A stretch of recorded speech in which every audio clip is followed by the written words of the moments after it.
తెలంగాణ ముందుగా కరీంనగర్ జిల్లా కలెక్టర్ గారికి శుభాకాంక్షలు తెలుపుతూ బీఆర్ఎస్ పార్టీ పక్షాన మరి కరీంనగర్ ప్రజల పక్షాన వారికి కరీంనగర్ 20 డివిజన్ సంబంధించినటువంటి గత కేటీఆర్ గారు, హరీష్ రావు గారు, కేసీఆర్ గారి నేతృత్వంలో శ్మశాన వాటిక అనేటువంటిది మరి రేకుర్తి డివిజన్లో ఏర్పాటు చేసుకోవడం జరిగింది.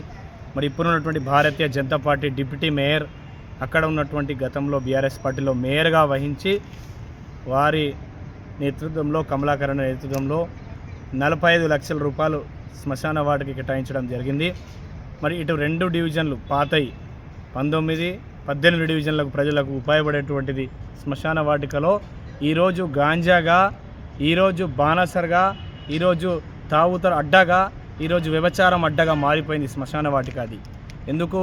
కొబ్బరికాయలు 2 కార్పొరేటర్లు కొట్టినరు, కమిషనర్ గారు ఉన్నారు, కలెక్టర్ గారు ఉన్నారు, మరి పోయినటువంటి జేసీ గారు, ఆర్డీఓ గారు కూడా ఎంబరున్నారు. మరి ఎందుకు 45 లక్షలు కేటాయించి ఫోటోలలో పేపర్లు ఇచ్చుకుంటా కార్పొరేటర్లు గొప్ప గొప్ప మాటలు చెప్పుకుంటా ఈరోజు దానికి ఒక అడ్డగా తయారు చేసిండ్రు. అయితే మేము ఈరోజు కొత్తగా వచ్చినటువంటి జిల్లా కలెక్టర్ గారికి, మరి జాయింట్ కలెక్టర్ గారికి, ఆర్డీఓ గారికి ఒక పేపర్ అప్లికేషన్ ద్వారా ఈ న్యాయం చేయాలి ప్రజలకు అని చెప్పి మేము అప్లికేషన్ ఇచ్చినాం. సరే, వాస్తవంగా కలెక్టర్ గారు మాకు టైం ఇవ్వలేని పరిస్థితిలో జేసీ గారు, జాయింట్ కలెక్టర్ గారు, ఆర్డీఓ గారు అందుబాటులో ఉండి మమ్మల్ని ఈరోజు ఈ అప్లికేషన్ ఇచ్చినాం.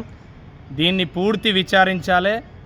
మరి సునీల్ రావు అనేటువంటి గత మేయర్ గారు పెద్ద పెద్ద మాటలు మాట్లాడి వేలాది కోట్లాది సంపాదించుకొని ఈరోజు భారతీయ జనతా పార్టీ వైపు చూసి డిప్యూటీ మేయర్గా పనిచేస్తున్నారు.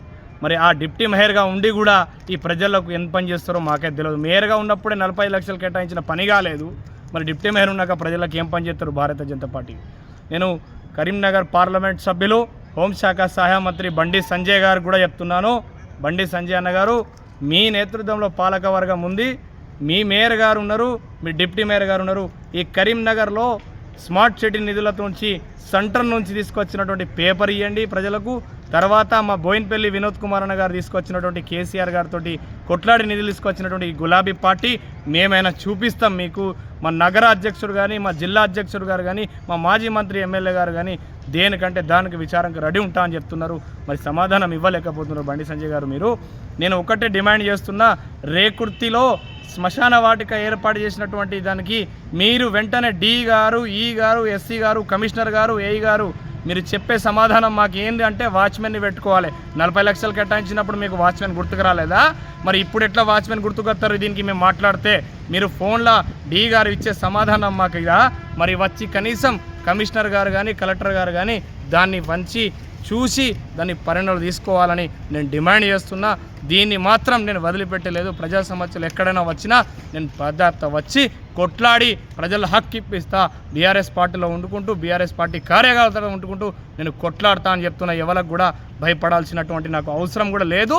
నేను ప్రజాప్రతినిధులుగా ఉంటా, ప్రజానాయకులుగా కొట్లాడుతున్నా. మున్సిపల్ కమిషనర్ గారు కూడా చెప్తున్నా, కమిషనర్ గారు మీ సీసీ గారు కూడా ఫోన్ చేస్తే రెస్పాన్స్ లేదు, కమిషనర్ గారు మీరు కూడా రెస్పాన్స్ ఇస్తలేరు. అంతా ప్రజా పని చేస్తే ఈ పెండింగ్ ఉన్న పనుల మీద ఫస్ట్ కమిషనర్ గారు దృష్టి పెట్టాలని నేను చెప్తున్నాను. నా పేరు ఎండి సైఫ్, నేను Karimnagar Rekurthi division BRS party ఉద్యమ కార్యకర్త.